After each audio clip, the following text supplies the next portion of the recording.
Assalamualaikum warahmatullahi wabarakatuh. Perkenalkan nama saya Reza Ahmad Fahrevi, NPM 10070317002 dari Program Studi Perencanaan Wilayah dan Kota, Fakultas Teknik Universitas Islam Bandung, akan mempresentasikan penelitian saya yang berjudul Penentuan Kawasan Potensial Terbangun Berbasis Pemetaan Multirisiko Bencana dengan studi kasusnya di Kecamatan Lembang, Kabupaten Bandung Barat. Dengan dosen pembimbing Insinyur Yastri Mutia Ekasari STMT. Nah, berikut adalah latar belakang. Nah, latar belakang di sini terdapat dua. Yang pertama, potensi bencana yang ada di Kecamatan Lembang ini ada tiga, yaitu gempa, longsor, dan gunung api. Terus keberadaan berbagai potensi bencana dengan risiko tinggi dapat mempengaruhi rencana Kecamatan Lembang yang ditetapkan sebagai PKLP dengan arahan peruntukan permukiman, perkotaan, dan peruntukan pariwisata berdasarkan RT/RW 2009 sampai 2029.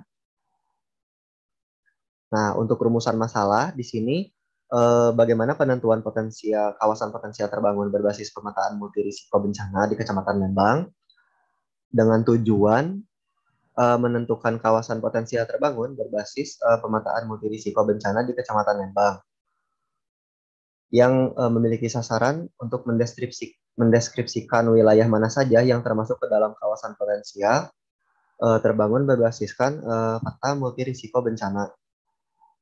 Nah, di sebelah kanan ini merupakan peta ruang lingkup studinya, yaitu Kecamatan Lembang, yang terdiri dari 16 desa, dengan sebelah utara itu Kabupaten Subang, sebelah timur Kabupaten Sumedang, sebelah selatan Kabupaten Bandung dan Kota Bandung, sebelah barat Kecamatan Parongpong.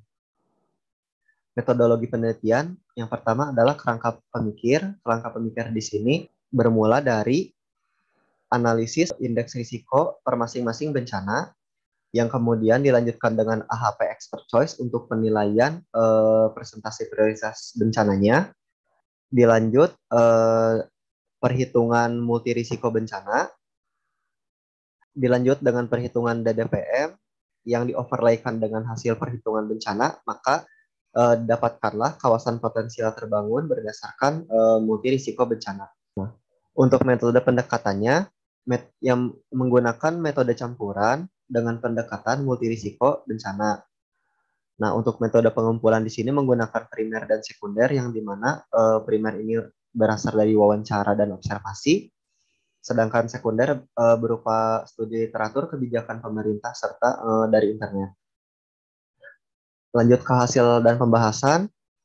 Untuk indeks risiko bencana terdapat tiga, yaitu longsor, gunung api, dan gempa bumi, yang dimana untuk longsor ini kelas bahayanya tinggi, dan gunung api juga sama gempa sama tinggi juga. Ini merupakan pengambilan tingkat keputusan tingkat kecamatan dari Perka BNPB tahun 2012. Nah, langkah selanjutnya adalah analisis hierarki proses dengan expert choice yang menggunakan 3 pakar ahli. Di sini memperoleh nilai untuk longsor dan gunung api ini 28,9%, gempa 42,2%. Untuk prioritas bencananya seperti itu. Selanjutnya adalah multirisiko bencana. Multirisiko bencana merupakan gabungan antara 3 bencana sebelumnya yang dikalikan dengan presentasi AHP yang sudah diperoleh untuk pembobotan nilainya. Maka didapatkanlah hasil sebagai berikut. Untuk kelas multirisiko tinggi terdapat pada 3 desa, yaitu Gudang Kahuripan, Kayu Ambon, dan Sukajaya. Untuk selanjutnya adalah analisis DDPM. Analisis DDPM ini digunakan untuk menghitung daya dukung permukimannya, di mana dengan cara LPM dibagi dengan jumlah penduduk, dibagi juga dengan kebutuhan ruang per kapita. Nah, selanjutnya maka didapatkan hasil DDPM dengan kelas DDPM sebagai berikut. Terdapat 3 kelas DDPM rendah, yaitu pada Desa Cibogo, Desa Langensari, dan Desa Lembang. Nah, berikut adalah peta Kecamatan Lembang berdasarkan DDPM, daya dukung permukimannya. Nah, kemudian dilanjutkan dengan kelas DDPM tersebut di-overlay dengan kelas multirisiko bencana dengan pedoman matriks tipologi untuk penentuan kawasan potensial kendala dan limitasi. Nah, Berikut adalah matriks tipologinya.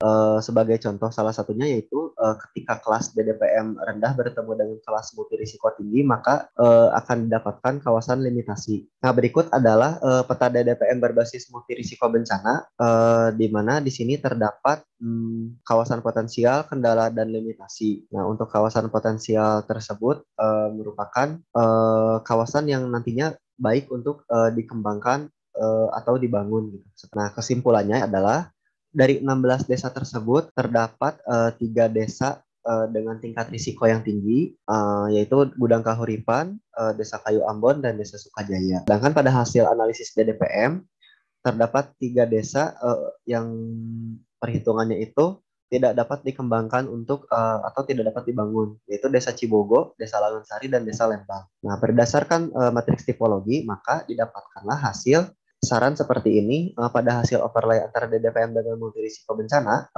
dengan luasan deliniasi yang terluas 3 desa, yaitu Desa Pagerwangi, Desa Wangunsari, Desa Cibodas. Maka desa-desa tersebut telah memenuhi kriteria untuk pemanfaatan sebagai kawasan permukiman atau terbangun. Terima kasih. Sekian yang bisa saya sampaikan. Mohon maaf bila ada kekurangan dan kesalahan. Billahi taufiq wal hidayah. Wassalamualaikum warahmatullahi wabarakatuh.